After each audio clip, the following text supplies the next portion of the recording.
All right, let's dive into the incredible story of Arsenal FC. We're going to talk about how a small team of factory workers in London somehow managed to build not just a football club, but a genuine global powerhouse.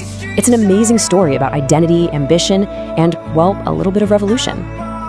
So that's the big question, right? How does that even happen?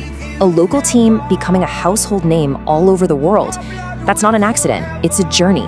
And it's defined by these key moments of transformation that really push them onto the world stage. So to really get this, we have to go way back. Not to a time of flashy stadiums or superstars, but to the heart of industrial London in the late 1800s. This is a story that was literally forged in the grit and camaraderie of the working class. Okay, lock this year in your head, 1886. This is the moment a footballing giant was born.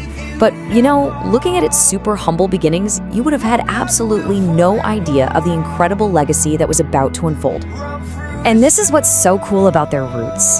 This club wasn't started by some wealthy investors. Nope.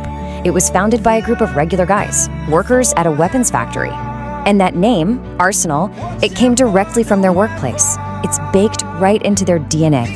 But as the club started to dream bigger, beyond those factory gates, its identity had to grow with it. And you can actually trace this whole transformation just by looking at how its name changed over the years. It's fascinating. Look at this progression. It basically maps out their ambition. They started out as Dial Square, named after just one single workshop in the factory. Then they became Woolwich Arsenal, which represented their whole home district. And finally, they dropped the local bit to become just Arsenal FC. And that was a huge signal that they were ready to take on London and eventually the entire world. Okay, let's fast forward a bit to a massive turning point in the club's modern history. This is when one man shows up and doesn't just bring success, he completely reshapes Arsenal for a new global era. Seriously, Arsène Wenger's arrival was a complete game changer. He didn't just win trophies. He brought in this revolutionary style of football.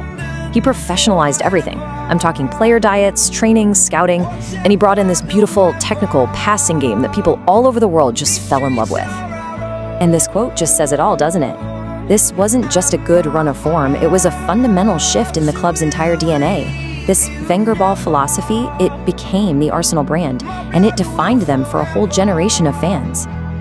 So after this century-long journey, from the factory floor, through all the name changes, and this massive philosophical revolution, what do you end up with?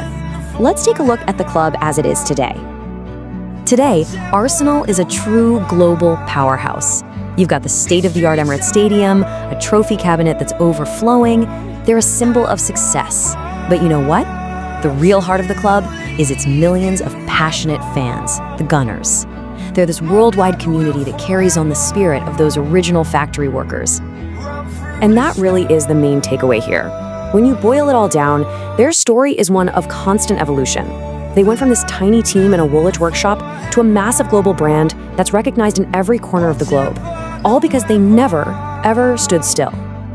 Which leaves us with one final thought. For a club whose entire history is all about its ability to adapt, to grow, and to reinvent itself, what on earth does the next chapter hold? What comes next?